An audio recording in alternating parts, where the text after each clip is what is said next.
Good morning everyone. How are you all my dear students? आज हम पढ़ने जा रहे हैं क्लास 6 के second chapter sorting of materials का सेकंड पार्ट। कौन सा part? Second part. Last part हमने खत्म किया था अपीयरेंस के ऊपर। आज हम पढ़ेंगे हार्डनेस के बारे में थोड़ा डिटेल में। ठीक है, हम ऐसे सारे प्रॉपर्टीज को धीरे धीरे क्या करेंगे, कवर अप करेंगे और इससे तुम्हारा क्या होगा, बढ़िया होगा टॉपिक। ठीक है, तो स्टार्ट करते हैं हार्डनेस से। हार्डनेस का क्या मतलब होता है, आखिर हम कैसे कह सकते हैं कि कोई चीज हार्ड है या कोई चीज सॉफ्ट है। ठीक है, तो सब समझो। हार्डनेस जो है ना, एक ऐसी प्रॉपर्टी है मटेरियल्स की, अ प्रॉपर्टी ऑफ मटेरियल जो हमें बताती है, क्या बताती है सर, हाउ हार्ड और सॉफ्ट इट इज, कि कोई चीज कितनी हार्ड है या कितनी सॉफ्ट है। ठीक है, हार्ड एंड सॉफ्ट। अब हमें पता कैसे चलेगा कि आखिर कोई चीज हार्ड है या सॉफ्ट है? हम कैसे कह सकते हैं कि भैया ये चीज जो है ना ये हार्ड है, ये चीज जो है वो सॉफ्ट है? कैसे? तो बेटा देखो, मोस्टली तीन कैटेगरी इसके अंदर आती है। ठीक है, पहला है स्क्रैच्ड, उसके अपन स्क्रैच कर पा रहे हैं उसके ऊपर कि नहीं कर पा रहे हैं, मतलब ये मतलब तो मेरा हाथ है इसके ऊपर मैं स्क्रैच कर पा रहा हूँ या नहीं कर पा रहा हूँ, या ये जो गेट है इसके ऊपर स्क्रैच कर पा रहे हैं या नहीं कर पा रहे हैं ना। बेंड, बेंड मतलब मोड़ पा रहे हैं कि नहीं मोड़ पा रहे हैं। जैसे अगर मैं इसकी लूं, ये ट्यूब लूं, ये ट्यूब देखो ये हाथ मुड़ गया। ठीक है, वहीं अगर मैं ये बॉक्स ले लूं, पाउडर है, इसको मैं मोड़ने की कोशिश करूं तो ये नहीं मुड़ रहा है। ठीक है, डेंटेड, डेंटेड मतलब कि अगर मैं उस पर कुछ ठोकूं तो उस पर निशान पड़ रहा है या नहीं पड़ रहा है। इन तीन चीजों से हम पता कर सकते हैं कि कौन सी चीज हार्ड है और कौन सी चीज सॉफ्ट है। ठीक है, तो स्टार्ट करते हैं हार्डनेस में थोड़ा और डिटेल में पढ़ने के लिए। तो हार्ड मटेरियल्स, सबसे पहले आते हैं हमारे पास हार्ड मटेरियल्स। ऐसे मटेरियल जिन्हें स्क्रैच करना और बेंड करना क्या हो, डिफिकल्ट हो। क्या हो, डिफिकल्ट। जैसे कि अगर हम बात करें आयरन की, आयरन देखा आपने, आप सही आयरन लोहे के सरिये देखे होंगे। लोहे के सरिये जो होते हैं वो आयरन एलिमेंट से ही बनते हैं, मतलब लोहे को ही बोलते हैं आयरन।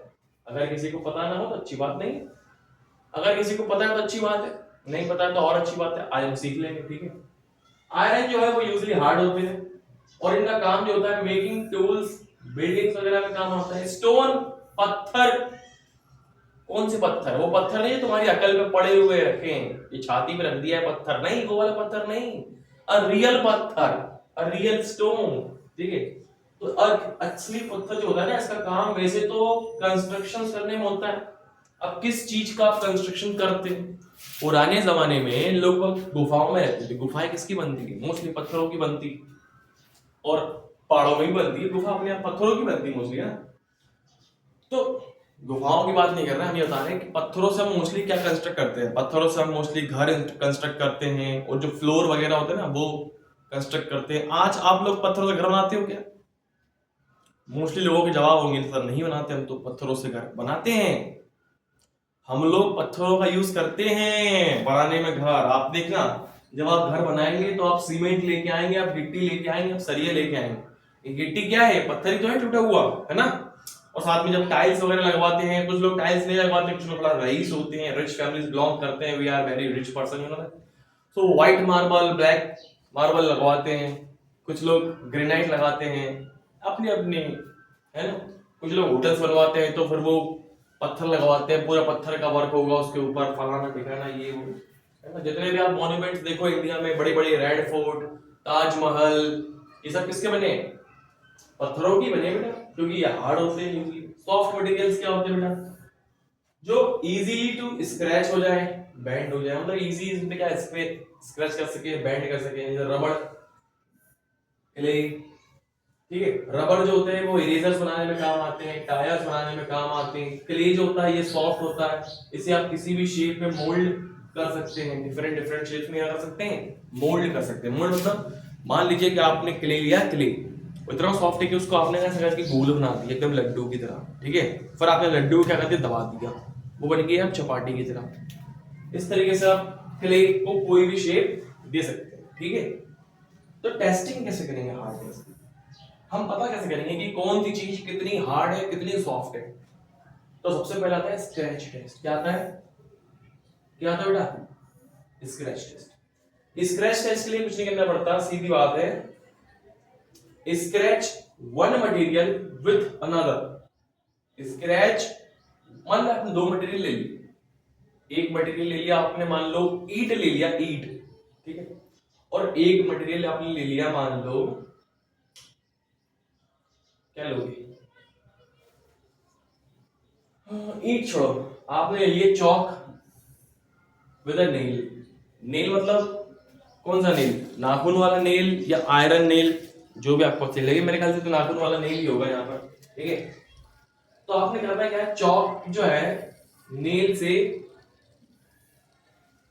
स्क्रैच करके देखो, अगर नेल उखड़ जाए तो नेल सॉफ्ट है, और अगर चौक खराब हो जाए, चौक टूट जाए, खराब हो जाए, टूट जाए मतलब, या फिर स्क्रैच पड़ने लग जाए, उनकी स्किन निकल जाए चौक की, तो चौक क्या है, सॉफ्ट है, सीधी सी बात।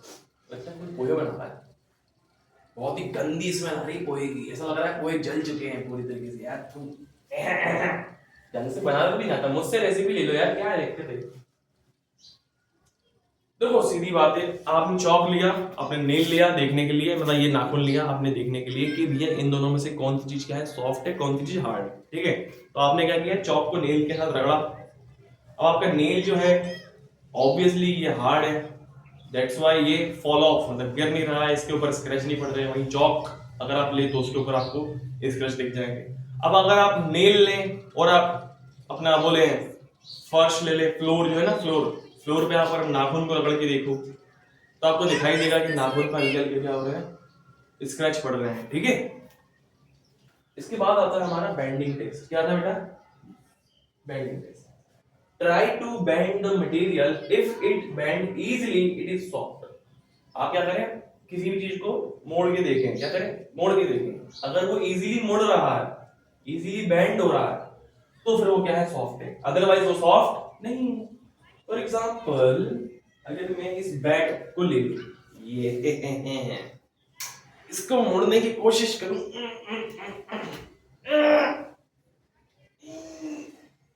ना ये तो नहीं मुड़ रहा, इसका मतलब ये क्या है, सॉफ्ट नहीं है, हार्ड है।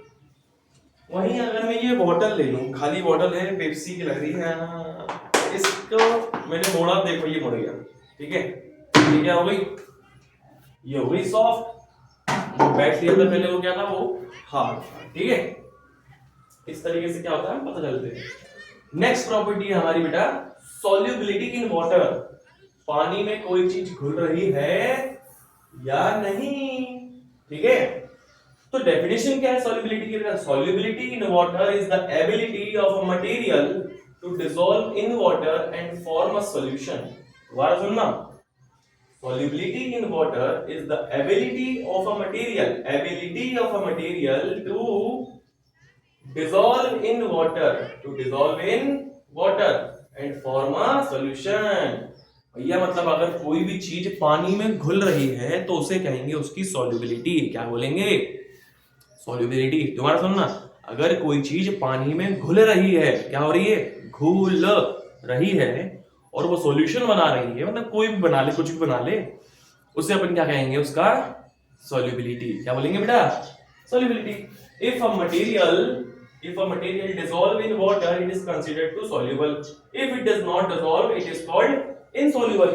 तो अगर मान लीजिए कि कोई सामान है, ठीक है, कोई भी सामान लिया, पानी में डाला, पानी में अगर वो डालते थे घुल गया, मिल गया, कंप्लीटली डिसॉल्व हो गया, आपको दिख नहीं रहा है, ठीक है, तो वो मटेरियल क्या है, सॉल्युबल है, ठीक है। फिर आपने दूसरा मटेरियल लिया, पानी में डाला, हिलाया, खूब घुमाया, पर फिर भी क्या हो रहा है, वो मिल नहीं रहा है, तो इसका मतलब वो मटेरियल कैसा है, इनसॉल्युबल है। कैसा है, इनसॉल्युबल। चलिए एक काम करिए, एक एग्जांपल दीजिए सॉल्युबल और इनसॉल्युबल का, आप अकॉर्डिंग टू यू, ठीक है।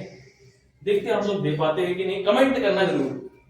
सॉल्युबल, इनसॉल्युबल, आप इसके ऊपर कितने पार्टिकल्स या कितने मटेरियल्स का या कितने ऑब्जेक्ट्स का लिस्ट बना के दे सकते हो, कमेंट में बताना मुझे, ठीक है। पर सबसे पहले मैं एक बेसिक आपको एग्जांपल बता देता हूं, ठीक है। स्टार्टिंग करते हैं, next slide. Soluble material that dissolve in water and mix completely with it. मतलब कि ऐसे मटेरियल जो पानी में क्या हो जाए, कंप्लीटली डिसॉल्व हो जाए, क्या हो जाए, कंप्लीटली डिसॉल्व, एकदम गायब, दिखाई भी ना दे रहा भैया, मैं तो गायब हो गए पूरे। ठीक है, एग्जाम्पल लेकर हम लें जैसे सॉल्ट, शुगर। जब भी हम पानी में नमक घोलते हैं या शक्कर घोल देते हैं, ठीक है, ये कुछ भी आप नींबू पानी प्रिपेयर कर रहे हैं या रूअफ़ज़ा प्रिपेयर कर रहे हैं, एक्स वाई जेड आप जो भी प्रिपेयर कर रहे हैं, अच्छे से आप घोल देते हैं तो क्या होता है बेटा, वो कंप्लीटली गायब हो जाता है। कभी कभी देख के लगता है कि पता नहीं ये कहाँ चले गए, पर जब टेस्ट करते हैं तो सॉल्टी टेस्ट आता है, स्वीट टेस्ट आता है, मीठा पानी, नमकीन पानी जिसे हम कह सकते हैं। तो ये सब होता है किसमें, सॉल्युबल मटेरियल के साथ। ठीक है, अब नेक्स्ट आते हैं इनसॉल्युबल मटेरियल्स। इनसॉल्युबल मटेरियल मतलब ऐसे मटेरियल जो पानी में क्या ना हो, डिसॉल्व ना हो, do not dissolve in water and remain separate. वो अलग नहीं रहते हैं, मतलब पानी में आप डाल दोगे, आप खूब घुमा दोगे, आप खूब उन्हें शेक कर दो अच्छे से, पर फिर भी क्या होंगे, वो डिसॉल्व नहीं रहेंगे, वो रिमेन सेपरेट, मतलब अलग ही रहेंगे। फॉर एग्जाम्पल आपने थोड़ी सी सैंड ले ली, क्या ले ली, सैंड। सैंड मतलब होता है रेत, रेत आपने ले ली, थोड़ी सी रेत ले लिया, मिट्टी ले लिया आपने, ठीक है, आपने क्या करा, उसको पानी में डाल दिया और फिर आपने क्या करा, उसे घुमाया, क्या करा, खूब घुमाया, खूब घुमाया, खूब घुमाया, इतना घुमाया, इतना घुमाया कि आपके हाथ थक गए। बट आप जैसे ही स्टॉप हुए, विदिन 5 मिनट्स के अंदर रेत पूरी क्या होगी, जमीन में आराम से बैठेगी। ठीक है, और ना तो वो घुली ना तो वो मिक्स हुई, वो रिमेन सेपरेट है, अलग ही दिख रहा है कि वो अलग है, गिलास में हमें अलग ही दिख रहा है। ठीक है, तो इस तरीके की चीजों को हम बोलते हैं क्या, इनसॉल्युबल मटेरियल, जैसे कि सैंड, ऑयल। ऑयल जो होता है पानी के ऊपर क्या करता है बेटा, फ्लोट करता है, क्या करता है, फ्लोट। ये कभी भी पानी के साथ मिक्स होता नहीं है। How to test solubility. अब हम टेस्ट कैसे करेंगे कि कौन सी चीज कितनी सॉल्युबल है, कितनी सॉल्युबल नहीं है।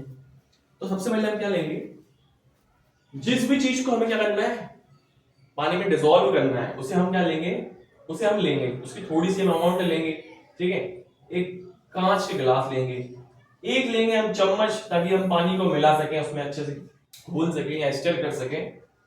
फिर हम करेंगे ऑब्जर्व, क्या करेंगे, ऑब्जर्व करेंगे कि आखिर वो हमारे घुमाने पर वो मटेरियल गायब हो रहा है या नहीं हो रहा है। अगर वो गायब हो गया है इसका मतलब वो क्या है, सॉल्युबल है, और अगर वो गायब नहीं हुआ है तो वो इनसॉल्युबल।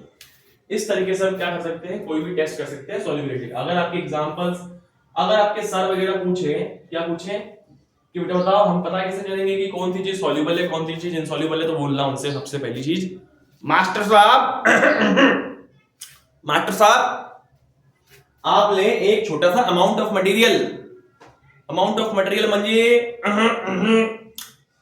थोड़ा सामान ले लो। ठीक है, थोड़े से सामान को आप डालो ग्लास ऑफ वाटर में, मतलब एक गिलास है कांच का, उसमें पानी डाल के उसमें वो सामान डाल दो, फिर एक ले चमचा, अच्छे से मिलाओ, क्या करो, अच्छे से मिलाओ भाई। उसके बाद देखने हैं, केवल क्या करने, देखने हैं, ध्यान से देखने हैं कि वो चीज वहां घुली कि नहीं घुली, घुली तो सॉल्युबल, ना घुली तो इनसॉल्युबल। जयराम जी की अब तुम्हें समझ में आई हो तो नंबर दे दियो, नहीं आई हो तो और अच्छी, हमें कोई दिक्कत ना। इंपॉर्टेंस ऑफ सॉल्युबिलिटी, चलिए मजा सेट करके पढ़ते हैं। इंपॉर्टेंस ऑफ सॉल्युबिलिटी क्या है, helps in understanding how materials behave in water.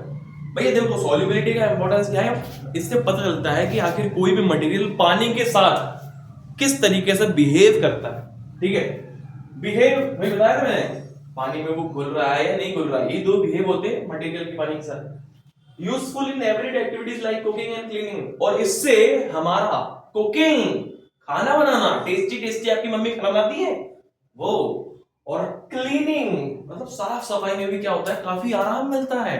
अब मान लीजिए आप ऐसा एक वो लेके आ गए, आपने लेके आए थोड़ा सा वो होता है ना डिटॉल जैसा कुछ भी, आप लेके आए और आपने पानी में डाल दिया और आपको पता चले कि वो तो पानी में घुल ही नहीं रहा है, वो तो पानी के ऊपर फ्लोट कर रहा है, तो आप सफाई कैसे करेंगे बेटा, है ना। या फिर मान लीजिए आप ऐसा वो लेके आए, क्या बोलते हैं उसको, एक डिटर्जेंट पाउडर लेके आए, वॉशिंग पाउडर लेके आए, वॉशिंग पाउडर आपने वॉशिंग मशीन में डाल दिया। ठीक है, आपने सोचा कि आपके 1 घंटा हो गया होगा, अब तक तो कपड़े धुल गए होंगे, अब तक चले कपड़े वैसे नहीं गंदे हैं, कपड़े सेम गंदे हैं, कोई साफ नहीं हुआ क्योंकि वॉशिंग पाउडर जो था वो इनसॉल्युबल निकला। वैसे कभी ऐसा होता नहीं है, बट बाई चांस अगर ऐसा हो जाए, किसी ने आपको चूना लगा दिया जाए तो, है ना, वैसे बता दूं, चूना पानी घुलता नहीं। हाँ, चलिए स्टार्ट करते हैं। नेक्स्ट है हमारी फ्लोटेशन प्रॉपर्टी। क्या बेटा? फ्लोटेशन। फ्लोटेशन का मतलब होता है एक ऐसी एबिलिटी जो ऑब्जेक्ट्स को फ्लोट करवाए लिक्विड के ऊपर। Objects float if they are less dense than a liquid they are placed इन।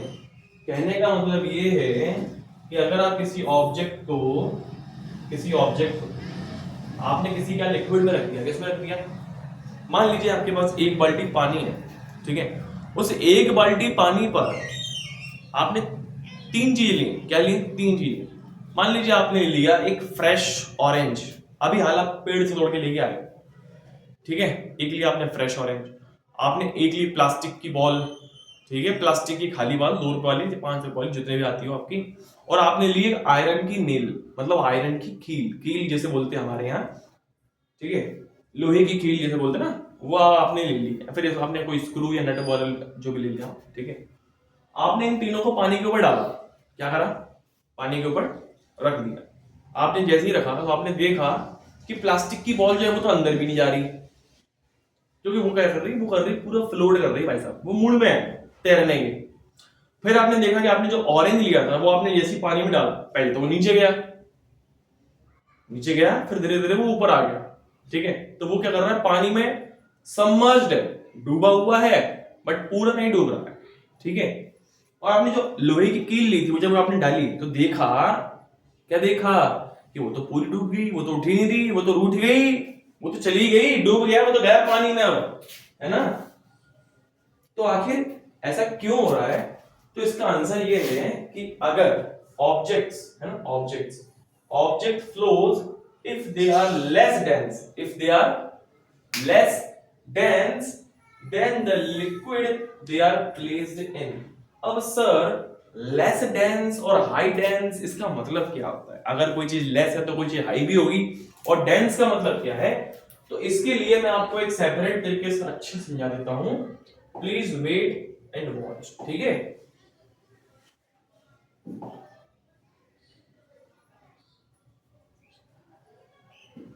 हम्म,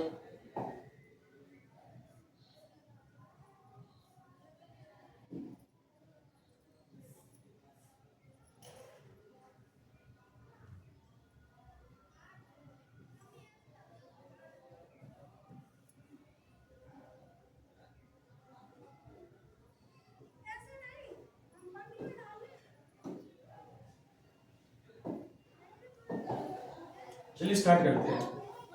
नाम है डेंसिटी। क्या नाम है बेटा?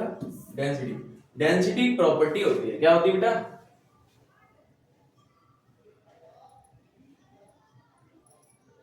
हाँ, तो डेंसिटी क्या है बेटा? एक प्रॉपर्टी है जिसका फॉर्मूला होता है मास अपॉन वॉल्यूम, सॉरी,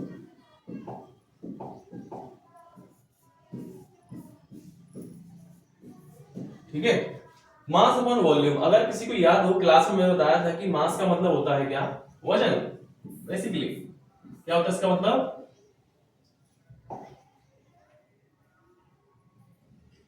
वजन, ठीक है। और वॉल्यूम का मतलब क्या होता है सर? वॉल्यूम का मतलब होता है बेटा, वॉल्यूम का मतलब होता है जगह घेरना। क्या करना? जगह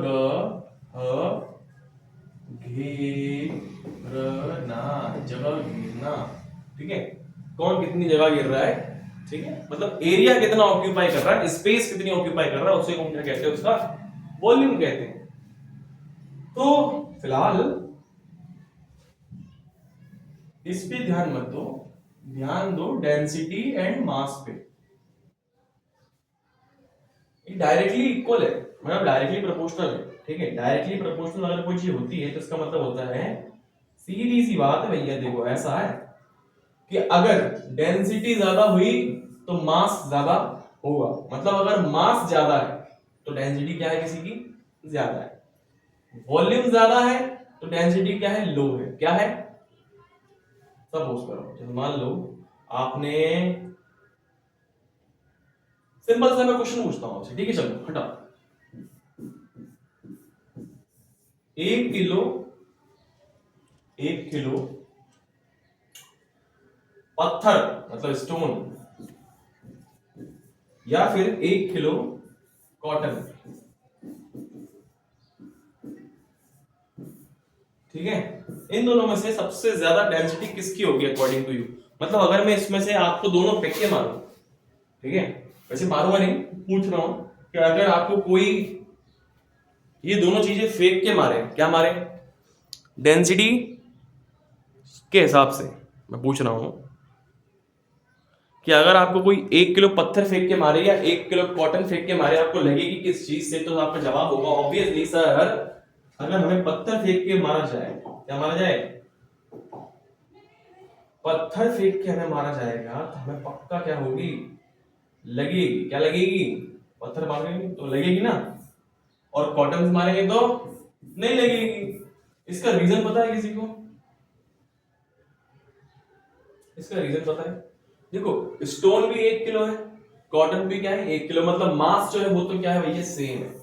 मास जो क्या है वो हमारा फिलहाल सेम है, तो मतलब कॉटन की डेंसिटी और स्टोन की डेंसिटी अकॉर्डिंग टू मास क्या है, सेम, ठीक है।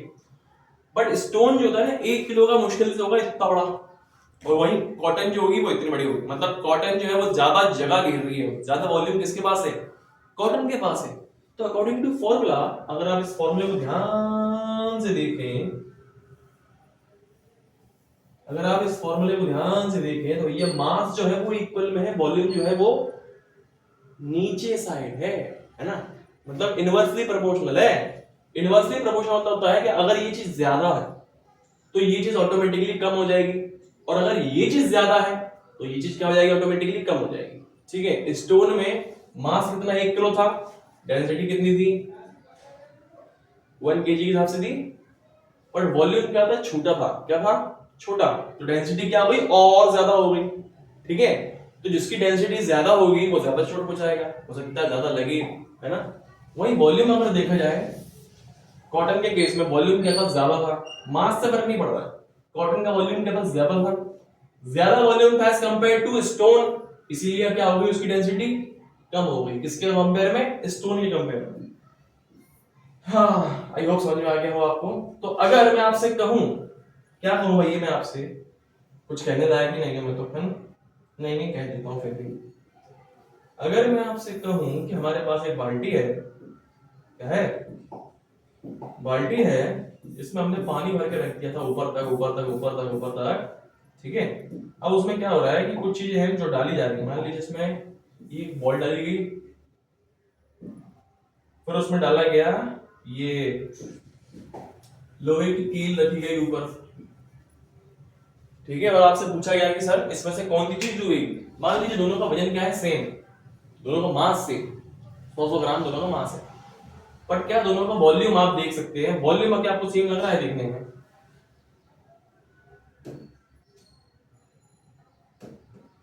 क्या आपको दोनों का वॉल्यूम सेम लग रहा है देखने में? नहीं, ये बड़ी लग रहा है, ये बड़ा लग रहा है, बॉल बड़ा लग रहा है, और ये कील पतला लग रहा है, छोटा लग रहा है ना, साइज कम है, तो ऑब्वियसली डूबेगा कौन, जिसकी वॉल्यूम ज्यादा, जिसकी डेंसिटी क्या हो, ज्यादा हो। अगर किसी का वॉल्यूम कम है तो डेंसिटी क्या होगी, ज्यादा, अगर वॉल्यूम कम है तो डेंसिटी ज्यादा, अगर जगह कम घेर रहा है तो डेंसिटी ज्यादा, अगर जगह ज्यादा घेर रहा है तो वॉल्यूम कम, सॉरी वॉल्यूम ज्यादा है तो डेंसिटी भी कम हो गई, क्या हो गई, उल्टा होता, ध्यान रखना, मैं लिख दे रहा हूं, वॉल्यूम हाई, हाई मतलब ज्यादा, ठीक है, तो डेंसिटी क्या होगी, लो हो जाएगी, क्या हो जाएगी बेटा, लो, और इसी का क्या हो जाएगा, उल्टा हो जाएगा। अगर डेंसिटी हाई कर दो तो वॉल्यूम क्या हो जाएगा, लो, ठीक है। बस इतना ध्यान रखना है आपको, बाकी आपके सारे काम क्या हो जाएंगे एकदम चकाचक निकलेंगे, ठीक है। तो फ्लोटेशन प्रॉपर्टी पे हम थे, तो अगर कोई चीज पानी से ज्यादा डेंस है तो पानी में डूब जाएगी, और अगर पानी से कम डेंस है तो पानी के ऊपर क्या करेगी, फ्लोट करेगी। इतना ध्यान रखना, ठीक है। तो मतलब सर ये जो बड़े बड़े जहाज हैं जो लोहे से बने हैं, क्या उनकी डेंसिटी पानी से कम है? बेटा सीधी बात समझ लो कि बड़े बड़े जहाज जो है ना बाल्टी में नहीं तैरते, वो तैरते हैं समुद्र में। समुद्र में पानी बहुत ज्यादा है, हाई डेंस है, ठीक है। दूसरी चीज, समुद्र में पानी का कंसंट्रेशन भी ज्यादा है। किसमें? सॉल्ट में। और भी चीजें होती है पानी में, है ना, उनका कंसंट्रेशन ज्यादा है। और ऊपर से उसका सरफेस एरिया भी क्या होता है, काफी बड़ा होता है। और थोड़ा बहुत प्रिंसिपल लगाते हैं, आर्किमिडीज प्रिंसिपल वगैरह, ये सब उसके हिसाब से क्या होता है, बैलेंस कर दिया जाता है, ठीक है। Key points to understand the flotation. Flotation को समझने के लिए आपको समझना पड़ेगा डेंसिटी, जो कि मैंने अभी आपको समझा दी। एग्जांपल, फ्लोटिंग ऑब्जेक्ट्स आप ले सकते हैं, वुड ले लें, प्लास्टिक ले लें, प्लास्टिक की बोतल ले लें, क्या होता है पानी में आराम से तैर लेते हैं। सिंकिंग ऑब्जेक्ट्स, अब ये समझने वाला है, ऐसी चीज जो पानी में आराम से क्या हो जाए, डूब जाए, क्या हो जाए, डूब जाए, तो उन्हें कहते हैं हम सिंकिंग ऑब्जेक्ट। जैसे कि ये स्टोन या मेटल की कोई भी चीज, ठीक है। अगर मेटल की कोई भी चीज जिसका वॉल्यूम क्या हो, कम हो, उसकी डेंसिटी क्या हो, हाई हो पानी से, तो वो उसमें आराम से डूब जाएगी। बिल्कुल सही बात, ठीक है। एक्सपेरिमेंट टू अंडरस्टैंड फ्लोटेशन, भैया सीधी बात है, फ्लोटेशन और सिंकिंग को समझने के लिए आप क्या कर सकते हैं, आप स्टोन ले लें, लकड़ी का टुकड़ा ले लें, प्लास्टिक की बोतल ले लें, मेटल की चम्मच ले लें, ठीक है। और इन सभी को आपको डालना है बकेट ऑफ वाटर में, ठीक है। मतलब पानी की बाल्टी में डाल देना और देखना कि कौन सी चीजें क्या हो रही हैं, फ्लोट कर रही हैं, और कौन सी चीजें सिंक हो गई। अगर आप एक काम करें कि भैया आपने जो बॉटल ली है, अगर आप उसमें रेत भर दे, रेत, वो फिर डाले पानी की बोतल, तो क्या वो डूबेगी? ट्राई करके देखना, अगर डूब जाए तो इसका मतलब उसकी डेंसिटी क्या हो गई, बढ़ गई, और वो पानी में डूब गई अब, है ना, नहीं तो कोई दिक्कत नहीं। चलिए स्टार्ट करते हैं नेक्स्ट, रियल लाइफ एक्सपेरिमेंट्स। अगर हम बात करें इसी के ऊपर, तो बोट्स की अगर हम बात करें, तो बोट्स जो होती है ना, बोट्स वो इस तरीके से डिजाइन करी जाती है कि उनके पास क्या हो, लार्ज वॉल्यूम हो, और इसलिए उनकी ओवरऑल डेंसिटी क्या हो जाती है, लेस हो जाती है पानी के कंपैरिजन, ठीक है। बोट्स, उनका वॉल्यूम बढ़ा दिया जाता है, मतलब नाव वगैरह जो जहाज वगैरह, बड़े बड़े जहाज, इनका वॉल्यूम बढ़ा देते हैं, जिससे उनकी डेंसिटी क्या होती है, कम हो जाती है, और वो आराम से पानी के ऊपर फ्लोट कर रहे होते हैं। लाइफ जैकेट की अगर हम बात करें, तो ये इस तरीके के मटेरियल से बनती हैं जो कि पानी से क्या होते हैं, डेंस कम होते हैं, इसीलिए वो आराम से लोगों को तैरा सकते हैं, वो डूबते नहीं। व्हाई सम ऑब्जेक्ट्स फ्लोट, भैया कोई ऑब्जेक्ट क्यों पानी में फ्लोट करता है? हो सकता है उसके अंदर एयर पॉकेट्स हो सकता है वो अंदर से खाली हो, है ना, जिससे उसकी डेंसिटी क्या हो गई, ओवरऑल कम हो गई हो, ये भी कारण हो सकता है। फन फैक्ट क्या है इसमें, फन फैक्ट, अब फन फैक्ट आप लोगों सभी को जानना होता है, बहुत वो तो वो होते हो ना आप लोग उतावले फन फैक्ट जानने के लिए, है ना। तो बेटा फन फैक्ट ये है कि आइसबर्ग जो होते हैं ना, आइसबर्ग मतलब कि जो बड़े बड़े जो बर्फीले चट्टानें होती हैं, बर्फ की बनी हुई, है ना, वो पानी से कम डेंस होते हैं। क्यों? क्यों भाई क्यों? देखो आप लोगों को नहीं पता होगा कि पानी और बर्फ के मॉलिक्यूलर स्ट्रक्चर में काफी डिफरेंस होता है, ठीक है। किसी दिन बात करेंगे बैठ के आराम से, ठीक है। A needle can float on water if placed gently because of surface tension. Even metal is denser than water.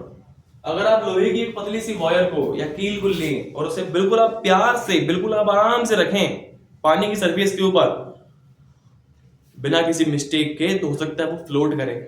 इस पॉइंट का ये मतलब है, और मैंने फ्लोट करवाई भी है, बट फिलहाल मैं आपको नहीं दिखा पा रहा हूं, I am very sorry, but I will show you at some moment, ठीक है।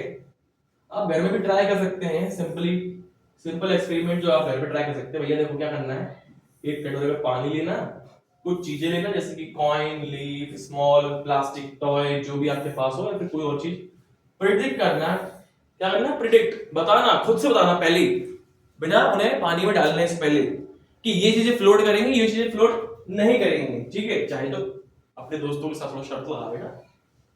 Discuss why your predictions were correct and incorrect based on the concept of density.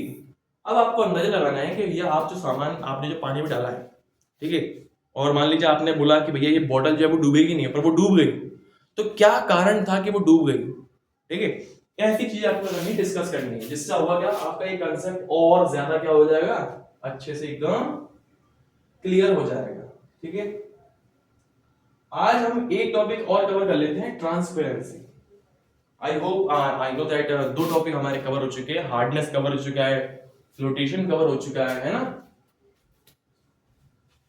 और सॉल्युबिलिटी भी कवर हो चुका है। सॉरी, 3 हमारे टॉपिक कवर हो चुके हैं। लास्ट टॉपिक कवर कर लेते हैं, फिर आज की हम वीडियो खत्म करेंगे और नेक्स्ट डे फिर वीडियो बनाएंगे। ठीक है, तो ट्रांसपेरेंसी देखो, ट्रांसपेरेंसी मतलब होता भैया, देखो सीधी बात है, आप किसी चीज के आर पार कितना देख पा रहे हो, या किसी चीज के आर पार कितनी लाइट अच्छे से जा पा रही है।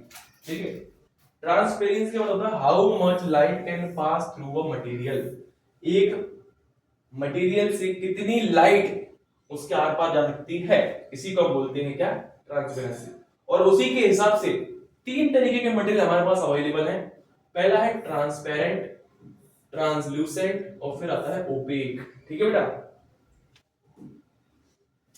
Types of material. Transparent material, ऐसे मटेरियल जो लाइट को, सारी की सारी लाइट को आराम से उनके अंदर से पास होने दें। For example clear glass, clean water, और कुछ प्लास्टिक ऐसे होते हैं जो एकदम क्लीन होते हैं। ठीक है, प्रॉपर्टीज, इनके आर पार आप आराम से देख सकते हैं, you can clearly see through the transparent material, they do not block light, they do not block light और क्रिएट शैडो, ना तो ये शैडो क्रिएट करते हैं और ना ही लाइट क्या करते हैं, ब्लॉक करते हैं, मतलब रोकने का काम करते हैं। ट्रांसलूसेंट मटेरियल, ठीक है, ये वो होते हैं जिन्होंने दो थोड़ी light, some light to pass through them but scatter in a different direction, मतलब ये अपने अंदर से थोड़ी लाइट को पास होने देते हैं, बट कुछ लाइट को क्या कर देते हैं, फैला देते हैं, चमक जाते हैं। ठीक है, मोस्टली जैसे कि फ्रॉस्टेड ग्लास, वैक्स पेपर, और थिन फैब्रिक्स, पतले पतले धागे, बहुत ही पतले पतले। फ्रॉस्टेड ग्लास, ऐसी ग्लास जो जिनकी डिजाइन थोड़ी अलग हो नॉर्मल कांच से, खिड़की वाले कांच। ठीक है, properties, you can see light through transparent material but not clearly, आप इनके आर पार लाइट आते जाते देख सकते हो, बट क्लियरली आपको कुछ भी दिखाई नहीं देगा। ये क्रिएट करते हैं ब्लरी इमेज, मतलब एक ऐसी इमेज जो क्या हो, ब्लर हो, क्या हो।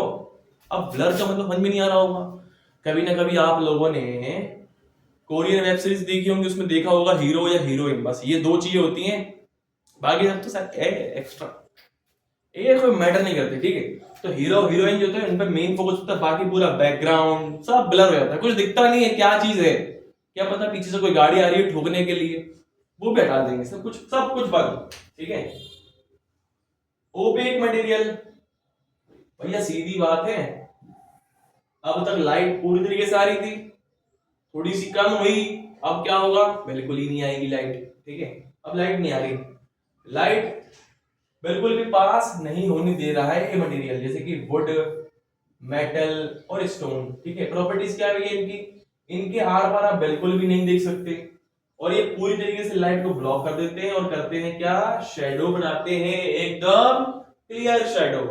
ठीक है, इसी में थोड़ा और जानकारी ले लेते हैं, की पॉइंट्स क्या है। लाइट पासिंग थ्रू, लाइट किसके थ्रू अच्छे से पास हो रही है, कि ट्रांसपेरेंट के थ्रू तो ये कंप्लीटली पास हो रही है। ठीक है, ट्रांसपेरेंट लाइट को कंप्लीटली पास कर रहा है, ट्रांसलूसेंट लाइट को थोड़ा सा पास कर रहा है, और ओपेक जो है वो बिल्कुल भी पास नहीं करने दे रहा है। विजिबिलिटी, क्या दिखाई दे रहा है, ये सॉरी, ट्रांसपेरेंट में तो आ रहा है क्लियर व्यू, ट्रांसलूसेंट में ब्लरी व्यू, ओपेक में नो व्यू। ठीक है, एग्जांपल्स क्या है डेली में, ट्रांसपेरेंट में आता है विंडोज, आई ग्लासेस ये वाले। ठीक है, ट्रांसलूसेंट में आते हैं lamp shades, frosted bathroom Windows, आपने देखा होगा कुछ बाथरूम विंडोज ऐसी होती हैं जो कैसी होती हैं, अंदर से कुछ खराब खराब सी होती है ताकि कोई देख ना दे, है ना, अच्छा अंदर है क्या देखने लायक पता नहीं, फिर भी ध्यान रखना, दूसरों के ताक झाक ना करने वाले लोग जो होते हैं ना, वो अपने व्यवस्था रखते हैं सही से। कुछ लोग होते हैं ना अपने घर में, जो मोहल्ले में होते हैं, सीसीटीवी कैमरास, कौन से सीसीटीवी कैमरा आपके मोहल्ले में होते हैं बेटा, बेटा आंटियां, या आंटियां हर किसी के बच्चों पे नजर रखती हैं, अपने बच्चों पे छोड़ दो, है ना, शर्मा जी की लड़की वो कर रही, गुप्ता जी का लड़का ये कर रहा है, तुमको क्या करना भाई, तो अपना कर देखो ना। छोड़ो ये सब बातें। ओपेक में आते हैं डोर, वॉल्स वगैरह वगैरह। Uses of different material. Transparent material जो है ये क्लियर विजिबिलिटी के लिए यूज किया जाता है, जैसे कि विंडोज, स्पेक्टिकल्स। ट्रांसपेरेंट मटेरियल का यूज करते हैं ताकि हमें क्लियर व्यू ना मिल सके, जैसे कि बाथरूम वगैरह में, विंडोज वगैरह में कुछ लोग यूज करते हैं। ओपेक मटेरियल यूज करते हैं ब्लॉक लाइट को ब्लॉक करने में, जैसे कि वॉल्स वगैरह और डोर्स वगैरह में। ठीक है, लास्ट स्लाइड में बच्चे इसके ऊपर देख लेते हैं। Sorry, experiment to understand transparency. हमें क्या क्या चाहिए इसके लिए? हमें ट्रांसपेरेंसी को अगर और क्लियर में समझना हो या आप ही को किसी को समझाना हो तो कैसे समझाओगे? आप लेना क्या, एक क्लियर ग्लास लेना। क्या लेना? एक क्लियर ग्लास, एक पीस ऑफ वैक्स पेपर या फ्रॉस्टेड ग्लास, और या फिर एक वो लेना, बुक लेना। ठीक है, और इन तीनों मटेरियल को ना सन के सामने या किसी कैंडल के सामने रख देना। ठीक है, और देखना कि किस में से कितनी लाइट आ रही है या किस में से कितना कितना साफ साफ दिखाई दे रहा है। अगर अच्छे से दिखाई दे तो फिर वो क्या हो जाएगा? Transparent material. अगर वो अच्छे से दिखाई ना दे, मतलब दिखे पर फिर भी क्लियर दिखाई ना दे, तो उसे बोलेंगे ट्रांसलूसेंट मटेरियल। और बिल्कुल भी दिखाई ना दे तो उसे क्या बोलेंगे? Opaque material. और इसी के साथ मैं आज का खत्म करता हूं लेक्चर, है ना। Thanks for WATCHING, thanks for watching. आप कर सकते हैं क्या? LCS मतलब लाइक करें अगर शो पसंद आ रहा हो तो, पढ़ा पसंद आ रहा हो तो, ठीक है। कमेंट करें अगर आपको कोई प्रॉब्लम हो, और शेयर कर सकते हैं आप अपने दोस्तों के साथ जिन्हें भी थोड़ा बहुत पढ़ने की जरूरत है। ठीक है, तो आज के लिए इतना काफी है आई थिंक।